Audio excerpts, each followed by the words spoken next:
আসসালামু আলাইকুম। আমি হোমমেকার মুন্না ব্লগসের মুন্নি। আজও হাজির হয়ে গেলাম নতুন আরেকটা ভিডিও নিয়ে। আশা করছি কাছে দূরের দেশ বিদেশ যে যেখান থেকে আমার এই ভিডিও দেখছেন বা দেখবেন সবাই ভালো আছেন। আমি আলহামদুলিল্লাহ ভালো আছি।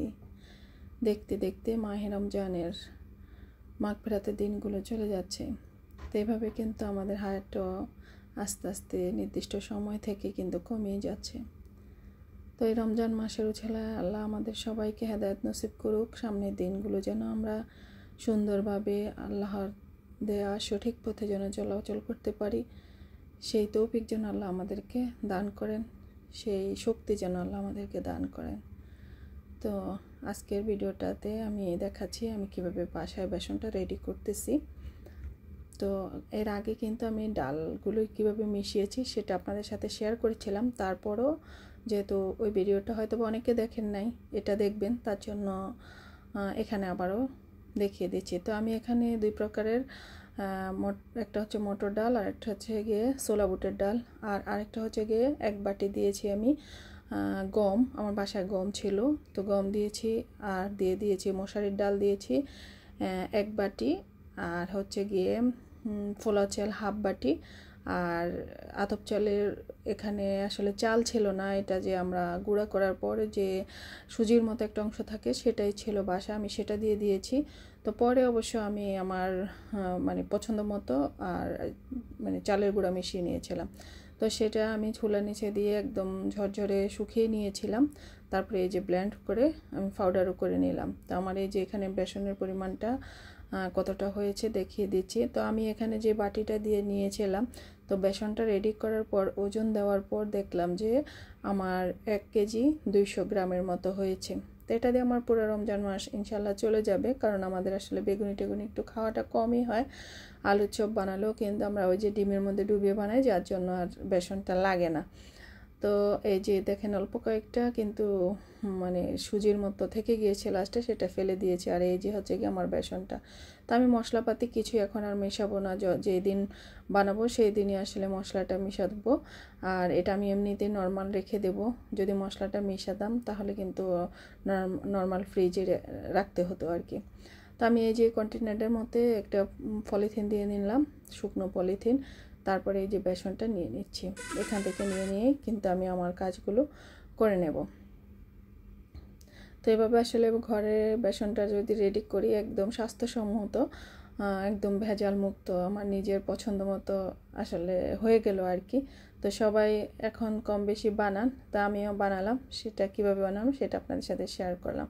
আর এখানে রান্নার জন্য যা যা আয়োজন করেছিলাম, এটা গতকালের ভিডিও, মানে তৃতীয় রমজানের ইফতার, তারপর হচ্ছে গিয়ে মানে সেহরির খাওয়ার যে যা যা আয়োজন করেছিলাম সেটা আসলে রেডি করে নিয়েছি। এখানে মুরগির বুকের মাংস নিয়েছি, তারপর হচ্ছে গিয়ে পাঙ্গাস মাছ নিয়েছি, আর ওখানে কিন্তু লাউয়ের বাকল, আর হচ্ছে গিয়ে গাজর, আলু, সিম কুচি করে কেটে নিয়েছি।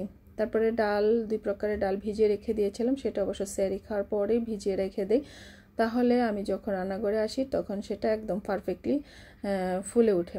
আর ওখানে আলু সেদ্ধ করে নিয়েছি, ডিম সেদ্ধ করে নিয়েছি, শসা কেটে নিয়েছি, পেঁয়াজ, কাঁচামরিচ সব কিছু রেডি করে নিলাম। আর এখানে বাসায় 2টা বনরুটি ছিল, যে খান সাহেব কিন্তু আমরা যে বাড়িতে গিয়েছিলাম শুক্রবারে, তো উনি আবার শনিবারে বাসায় আসছিলেন, এসে কিন্তু আবার ডাক্তারের কাছে মানে ডক্টর চেক আপের জন্য ব্লাড দিয়ে দিয়েছিলেন। তো উনি তো খালি পেটে ব্লাড দিয়েছিলেন, তো বাসায় আবার এসেছিলেন, এসে আসার সময় আবার বনরুটি নিয়ে আসছিলেন, চা বানিয়ে নিজে খেয়েছিলেন। তো সেখান থেকে বনরুটি 2টা দেখলাম যে বাসায় এসে দেখলাম যে থেকে গিয়েছে, তো সেটা দিয়ে আমি ব্রেড ক্রাম্ব তৈরি করে সেটাই কিন্তু আমি আজকের কাজে লাগাবো আর কি, যে ইফতারি আইটেম বানাবো সেটার কাজে লাগিয়ে দেব।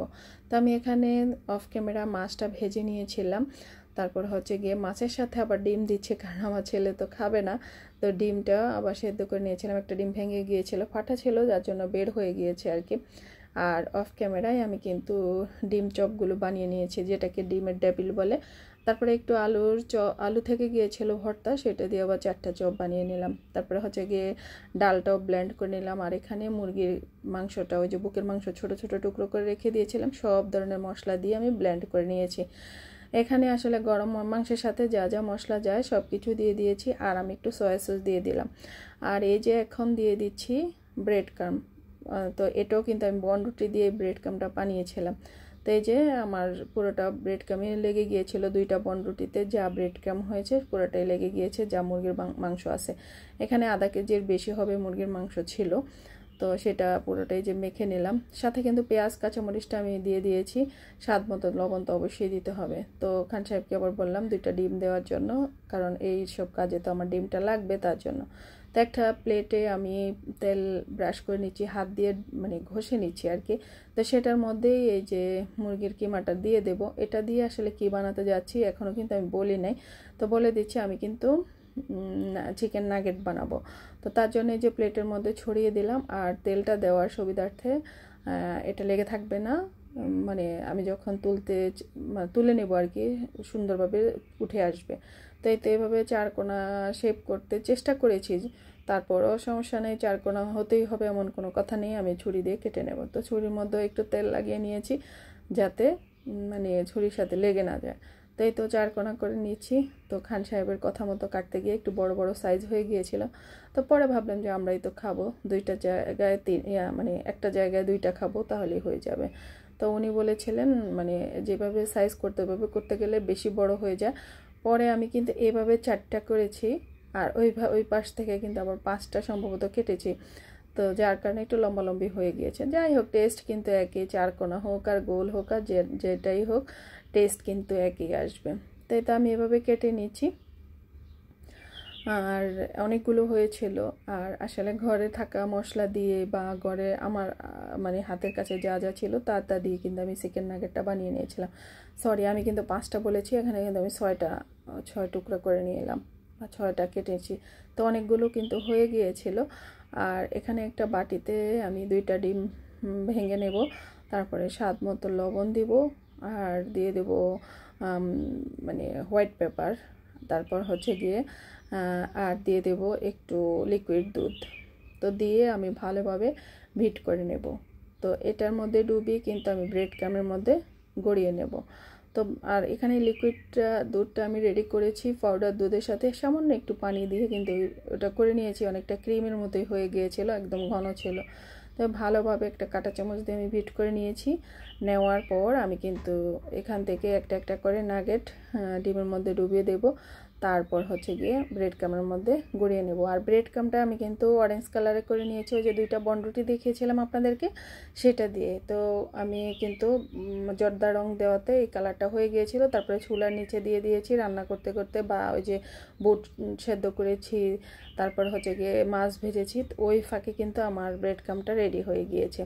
তো এবার দেখেন ঝটপট কিন্তু আসলে হয়ে যায়, একটু টেকনিক খাটিয়ে যদি আমরা কাজটা করে নিই তাহলে আসলে খুব সহজ হয়ে যায়। আগে থেকে কাজগুলো না করে রাখলেও হয়, একটা রুটিন মোতাবেক যে আমি কোন টাইমে কোনটা করব সেটা করে নিলে আসলে ঠিকঠাক সময়ে ঠিকঠাক জিনিসটা হয়ে যায়।